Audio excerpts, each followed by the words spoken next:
Hello my dear future nursing officer. আজকে again অন্যান্য দিনের মতো নতুন একটা ভিডিও নিয়ে আমি আপনাদের সামনে প্রস্তুত। সেটা হচ্ছে কমিউনিটি হেলথ নার্সিংয়ের part 4 and part 5 already ready করে নিয়েছি। ইতিমধ্যে আমি আপনাদের কাছে নিয়ে চলে আসব। আর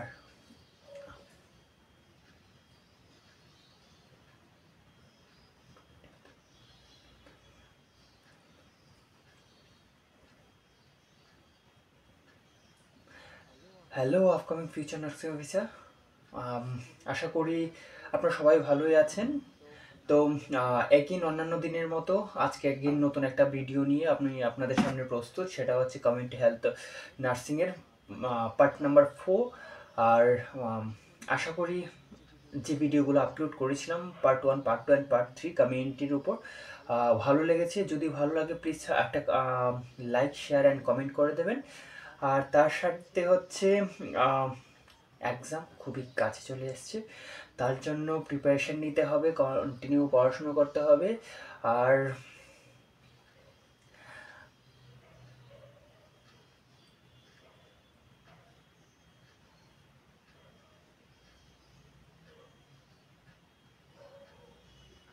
আর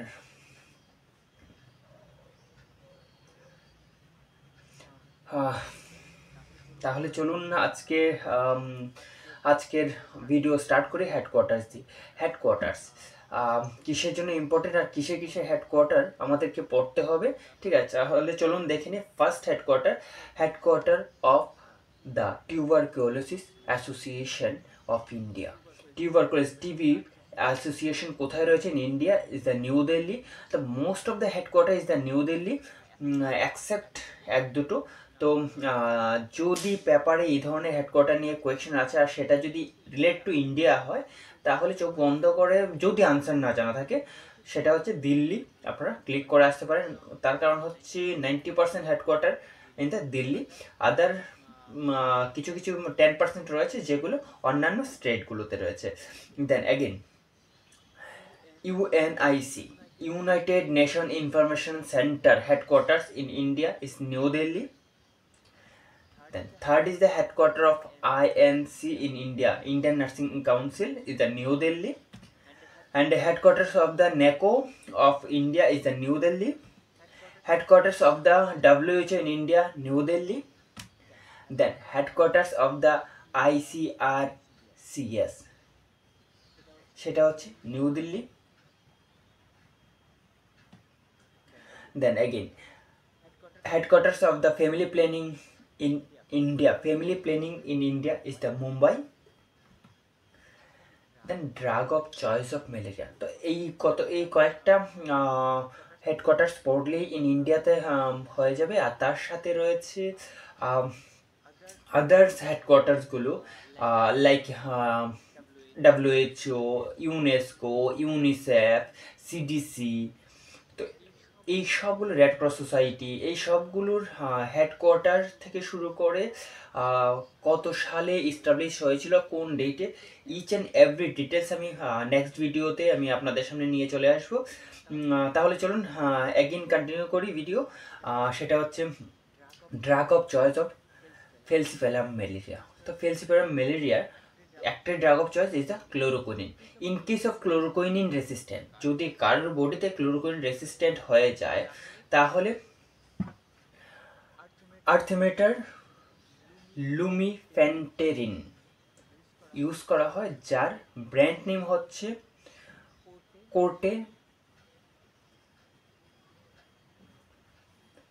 তো কোর্টেম হচ্ছে কি নেম, জেনারিক নেম। আর হচ্ছে আর্থেমেথার হচ্ছে কেমিক্যাল নেম। তার মানে হচ্ছে কাদের ক্ষেত্রে, সেটা হচ্ছে ক্লোরোকুইনিন যদি কোনো পেশেন্টের কি থাকে, রেসিস্ট্যান্ট থাকে, লাইক অ্যান্টিবায়োটিক রেসিস্ট্যান্টের মতো, তখন আমরা এই ড্রাগ ইউজ করি। আদারওয়াইজ ফেলসিফেরাম ম্যালেরিয়া বা ম্যালেরিয়ার drug of choice is the chloroquine. Okay, then next is the malaria parasite. Malaria কি disease? Malaria is the parasite disease. আর বা malaria parasite or malaria plasmodium was discovered by the Alphonse Laveran, Alphonse Laveran in 1880-তে discover করেছিলেন উনি। আর তার সাথে discover আরও হয়েছিল, সেটা হচ্ছে discover of it transmission by the mosquito, সেটা মশার দ্বারাই ছড়ায়, সেটা ডিসকভার করেছিলেন রোনাল্ড রোজ ইন 1897। তো রোনাল্ড রোজ ইজ দ্য ভীষণ ইম্পর্টেন্ট। জিজ্ঞেস করতে পারে যে মশার দ্বারাই যে ছড়ায় সে কে ইনভেনশন করেছে বা কে ডিসকভার করেছিল, সেটা হচ্ছে রোনাল্ড রোজ। কত সনে? 1897। Okay, then in India June is the anti malaria month. তো আমাদেরকে কোয়েশ্চেন আসতে পারে অ্যান্টি ম্যালেরিয়া ডে বা অ্যান্টি ম্যালেরিয়া মান্থ বা অ্যান্টি ম্যালেরিয়া উইক কোন মান্থে আমরা সেলিব্রেট করি, সেটা হচ্ছে জুন মান্থ হচ্ছে anti malaria month. Okay, please note down করে রাখবেন, ম্যালেরিয়া ইজ দ্য ভীষণ ইম্পর্টেন্ট। তো অ্যান্টি ম্যালেরিয়া মান্থ আমরা কোন মাসে সেলিব্রেট করি, সেটা হচ্ছে জুন মাসে। Then father of vaccine generally consider to the Edward Jenner হচ্ছে ফাদার অফ ভ্যাকসিন। যদি আমাদেরকে জিজ্ঞাসা করে লাইভ ভ্যাকসিন, তাহলে কি হবে? আমি অলরেডি মাইক্রোবায়োলজিতে আপনাদেরকে ফার্স্ট কোয়েশ্চেনই বলেছিলাম পার্ট 1-এ, সেটা হচ্ছে লুইস পাস্তুর হচ্ছে লাইভ ভ্যাকসিনের ফাউন্ডার বা ফাদার, আর ইনি হচ্ছেন এডওয়ার্ড জেনার হচ্ছেন ফাদার অফ ভ্যাকসিনেশনের কি ফাদার অফ ভ্যাকসিনেশনের হচ্ছে এডওয়ার্ড জেনার। ওকে, কিসের? সেটা হচ্ছে ভ্যাকসিনের। দেন টিউবারকুলিন টেস্ট বা টিউবারকুলোসিস, টিবির জন্য যে টেস্ট করা হয় সেটা হচ্ছে টিউবারকুলিন টেস্ট। আর সেটা কি টেস্ট করা হয়, সেটা হচ্ছে মান্টু টেস্ট করা হয়, অনেকেই প্রনাউন্সিয়েশন করে থাকেন মন্টক্সটক্স। সেখানে 0.1 ml PPD purified protein derivative inject করা থাকে। ইভেন যে জায়গায় ইনজেক্ট করা হয় সেই ভিকটিমের সেই জায়গায় কী করা হয়, একটু মার্ক করে ডেট অ্যান্ড টাইম লিখে দেওয়া হয়। আফটার 72 আওয়ার্স পর সেটাকে স্টাডি করা হয়। অ্যান্ড সেটা ডিসকভার করেছিলেন বা ডেভেলপ করেছিলেন রবার্ট কোচ। কে করেছিলেন? Robert coach. অলরেডি আমি মাইক্রোবায়োলজিতে সেটা মেনশন করেছি ডিটেইলি। দেন নসোকোমাল ইনফেকশন বা হেলথ কেয়ার অ্যাসোসিয়েটেড ইনফেকশন বা hospital acquired infection is the very important. HAIS was developed 48 hours after hospitalization, and which organism is the mostly infected to the patient as a nosocomial infection, সেটা হচ্ছে E. coli. 80% পেশেন্টদের E. coli কি হয় as a নসোকোমাল infection হিসেবে সেটা spread হয়ে থাকে 80%। আর ইউটিআইয়ের জন্য 50% ইউটিআই হয় একমাত্র ইকোলয়ের জন্য। ওকে, চলো next is the communication among family member and example is the family function. তো কমিউনিকেশন উইথ ফ্যামিলি মেম্বার, ছেলে তার মায়ের সাথে কথা বলছে বা মা তার ছেলের সাথে বা হাজবেন্ডের সাথে কথা বলছে, ঠাম্মার সাথে কথা বলছে, দিদার সাথে কথা বলছে, এই যে প্রসেস, এটাকে বলা হচ্ছে family function, is the example of family function. Okay, then anthropology is the study of humanity, not humanity, study of humanity. তো encompassing our culture, society, biological aspect, then both past and present, সব কিছুকে study করা, সেটাকে বলা হয় anthropology. Okay, then next the 5 step of communication. দুটো জিনিস ভীষণ ইম্পর্ট্যান্ট, সেটা হচ্ছে এক হচ্ছে 5 step of communication and 7 step of communication process. দুটো কোয়েশ্চেনের মধ্যে একটা কোয়েশ্চেন আপনাদের WBHRBতে দেখতে পাবেন। তো ভিডিও যদি ভালো লেগে থাকে প্লিজ একটা লাইক অ্যান্ড একটা সাবস্ক্রাইব করে দেবেন। আর তার সাথে চলুন কন্টিনিউ করি। 5 step of communication is the first is the verbal, then non verbal, written, listening and visual. তো ভিজুয়ালের মাধ্যমে আমরা কী করে থাকি? কমিউনিকেশন করে থাকি। দেন লিসেনিংয়ের মাধ্যমে, শোনার মাধ্যমে আমরা কমিউনিকেশন করে থাকি। রিটেন, লিখে দেওয়া হয়, সেটা কমিউনিকেশন। নন ভার্বাল, উইদাউট নন ভার্বালের মধ্যে কী রয়েছে? ইশারাতে বুঝিয়ে দেওয়া বা কোনো একটা কিছু অ্যাক্ট করে বুঝিয়ে দেওয়া, সেটাকে নন ভার্বাল বলা হয়। And verbal through mouth. Then next is the most important, the 7 step of communication process. First is the sender, সেন্ডারকে যে মেসেজ সেন্ড করছে, okay. Then encoding, encoding means যে সেন্ডার, সেন্ডার মানে যে মেসেজ সেন্ড করছে, message means কিছু একটা শব্দ বা কিছু একটা ওয়ার্ড সে টাইপ করছে বা সে কিছু লিখছে বা সে যে প্রসেসই ইউজ করছে সেটা, ঠিক আছে। তো সে যে কোড ইউজ করছে, যে ওয়ার্ডগুলো ইউজ করছে, তো সেটাকে বলা হয় এনকোডিং। যে ওয়ার্ডগুলো বা যে সিম্বলগুলো ইউজ করছে মেসেজে, সেটা হচ্ছে কি, সেটা হচ্ছে কমিউনিকেশনে, সেটা হচ্ছে এনকোডিং, সে এনকোড করছে। Then last is the message, message mean যখন সব অনেকগুলো এনকোড মিলিয়ে একটা মেসেজ হলো বা একটা ফুল সেন্টেন্স হলো, তখন সেটাকে আমরা মেসেজ বলি, অলরেডি সে সেটাকে সেন্ড করেছে। দেন চ্যানেল, কিসের মারফতে বা কিসের দ্বারা কি হয়েছে, সে মেসেজটাকে ট্রান্সফার করেছে, সেটাকে বলা হয় channel. Through mail, word, spoken, verbally, সেটা টেক্সট এটসেট্রা। দেন রিসিভার, রিসিভারকে যে টেক্সটটা বা মেসেজটা রিসিভ করেছে সে হচ্ছে receiver, okay. Then last is decoding, যে এনকোড সে বসিয়েছিল সেন্ডার, সেটাকে ডিকোডিং, সেটাকে আমি বুঝতে পারছি, আমাকে কেউ পাঠালে আমি বুঝতে পেরেছি, মানে সেই কোডটাকে ডিকোড করেছি, সেটাকে বোঝার মতো আমি করেছি, তো সেই কারণে সেটাকে ডিকোড বলে। যে এনকোডটা, এনকোডটাকে ভেঙে আমি ডিকোড করেছি, সেই কারণে সেটা ডিকোড। তো ডিকোডিং হচ্ছে মেসেজটাকে বোঝা, ঠিক আছে। দেন লাস্ট ইজ দ্য ফিডব্যাক, আমি মেসেজ করেছি, মেসেজ কেউ একজন করেছিল, দেন সেটা আমি রিসিভ করেছি, রিসিভ করার পর ডিকোড করেছি, ডিকোড করে আমি কী করলাম, ফিডব্যাক দিলাম। ফিডব্যাক মিনস তাকে রিপ্লে করলাম, সেটা বলা হয় ফিডব্যাক, রিপ্লেটাকে হচ্ছে ফিডব্যাক, ওকে।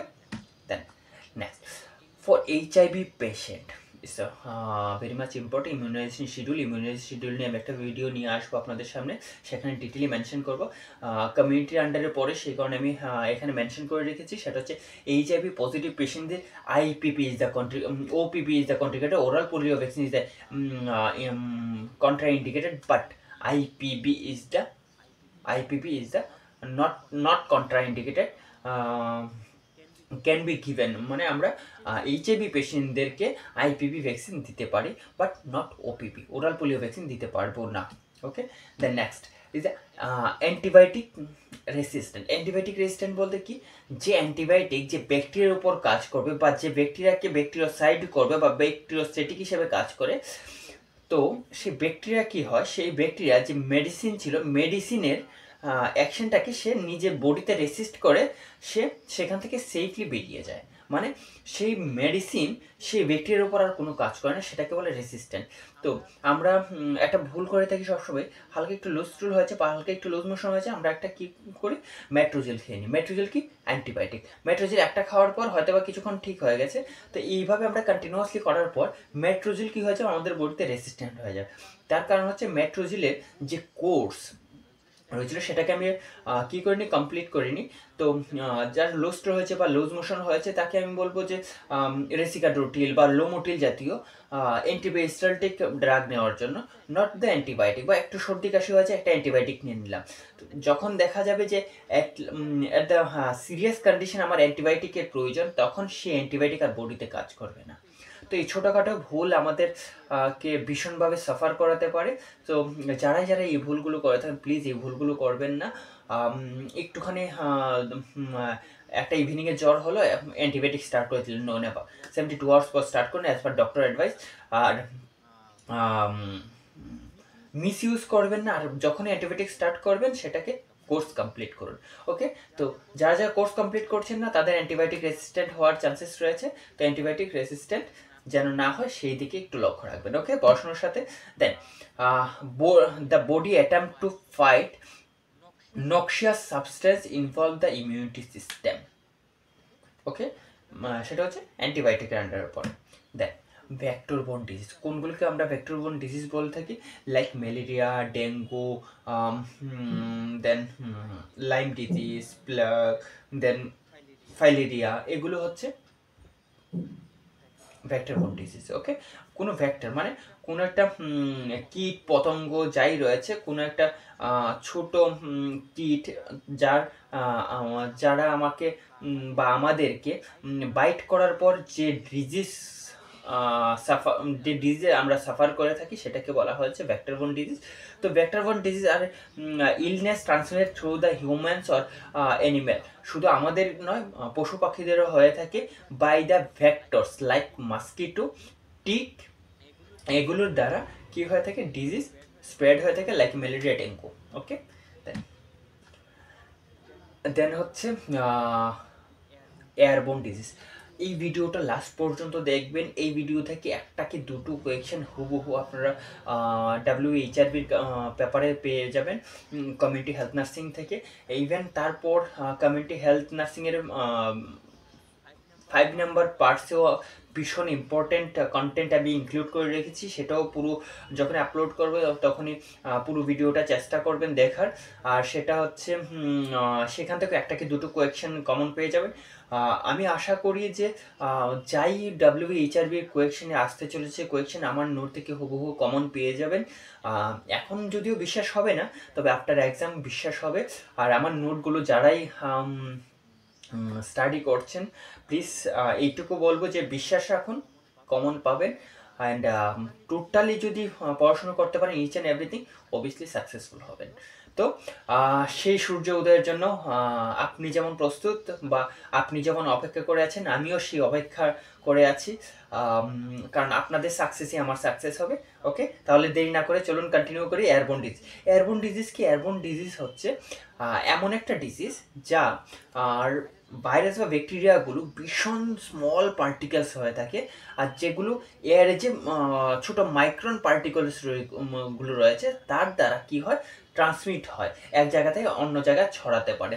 সেই ডিজিজগুলোকে বলা হয়েছে এয়ারবোর্ন ডিজিজ। তো airborne transmission is the aerosol transmission is the transmission of infection disease through the small particles suspended in the air.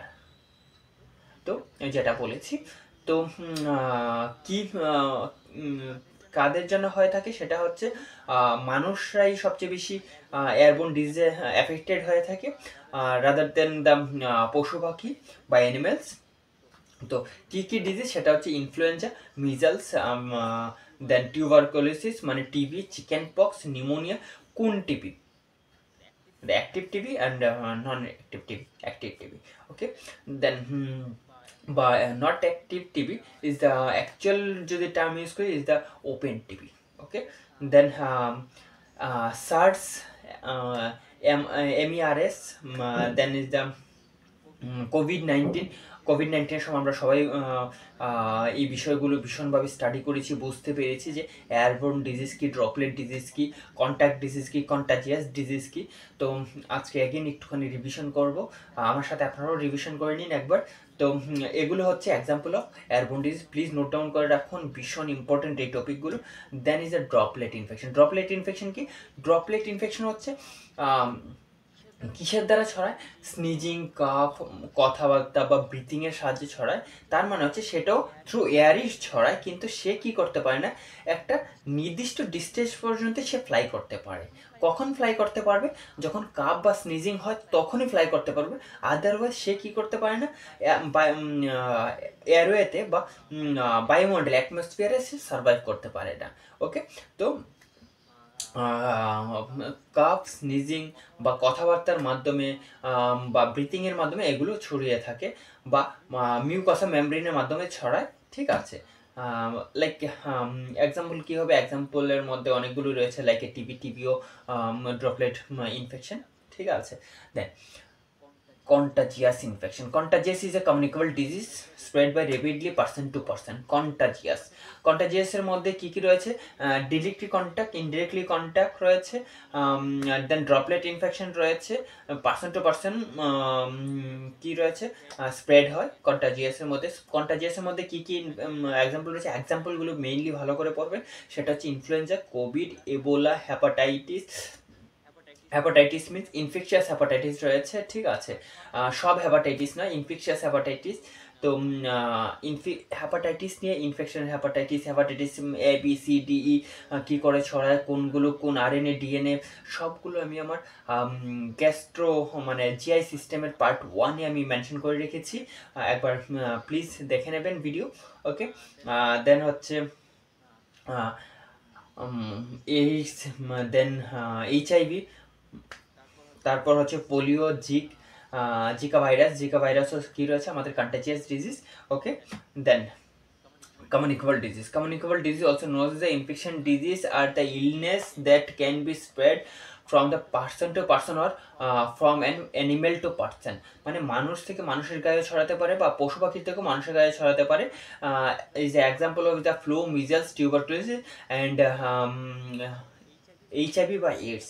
The great example is the HIV বা AIDS, তার কারণ হচ্ছে AIDS প্রথম দেখা গিয়েছিল আফ্রিকার কোনো এক বানরের মাধ্যমে বা বানরের মধ্যে, যেটা স্লো মানুষের শরীরে স্প্রেড হয়েছে through STD, sexual transmitted disease.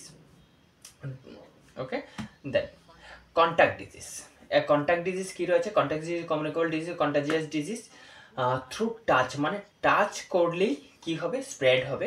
Without touch কী হবে না? স্প্রেড হবে না। তার মধ্যে হচ্ছে কী কী infection is the most important is the MRSA, methicillin resistance staphylococcus aureus is the very important. তার ফুল ফর্মটা একবার মনে রাখবেন। দ্য MRSA এর full form methicillin resistance staphylococcus aureus. সবচেয়ে বেশি এক্সাম হলে কনফিউজ হয়, সেটা হচ্ছে মিথিসিলিন রেজিস্ট্যান্স স্ট্যাফাইলোককাসও দেবে অ্যান্ড স্ট্রেপ্টোককাসও দেবে, তো দুটোর মধ্যে সবসময় কনফিউশন থাকে, তো অলওয়েজ চুজ করবেন স্ট্যাফাইলোককাস। ওকে, তো MRSA রয়েছে, দেন কন্ট্যাক্ট ডিজিজের মধ্যে আর কি রয়েছে? সিডিফ রয়েছে, ইজ আ খুব highly transmitted and candida aureus is the contact disease, মানে through contact, person to person আর পার্সন টু অ্যানিমেল, থ্রু কন্ট্যাক্টের মাধ্যমে স্প্রেড হয়। ওকে, দেন প্যারাসিস্টিক কি? The illness cause by the parasite থেকে যে অর্গানিজমগুলো আমরা হিউম্যান বডিতে ট্রান্সফার হয় এবং হিউম্যান কি হয়, মানুষ ডে বাই ডে অসুস্থ হয়ে পড়ে, সেগুলোকে বলা হয়েছে প্যারাসিস্টিক ডিজিজ, লাইক এ ম্যালেরিয়া। ওকে, তো ম্যালেরিয়া কি disease? Parasitic disease. Always question কিসে আসে? এক্সাম্পল আপনার এক্সাম্পল নয়, লাইক কি আসতে পারে? এক্সাম হলে এই জিনিসটা জিজ্ঞেস করতে পারে যে ম্যালেরিয়া কী ধরনের ডিজিজ? এটা droplet disease, parasitic disease, virus disease or bacterial disease. Always tick করবেন প্যারাসাইটিক ডিজিজ। ওকে, বা parasite. Then mycology. What is the mycology? Mycology is a scientific study of the fungi. যে fungus রয়েছে, fungus টক্সোনমি, genetic, biochemistry, দেন সব কিছু নিয়ে study করার যে প্রসেসটা, যে মাধ্যম, সেটাকে বলা হয় mycology. Mycology is a study of fungi. Okay, then thank you. আজকের পর্ব এখানেই শেষ করছি। আশা করি আজকের ভিডিও থেকে 2-3টে কোয়েকশন হুবহু আপনারা এক্সাম হলে পেয়ে যাবেন। আর প্লিজ যদি ভিডিও ভালো লেগে থাকে একটা লাইক, শেয়ার অ্যান্ড সাবস্ক্রাইব করে দেবেন।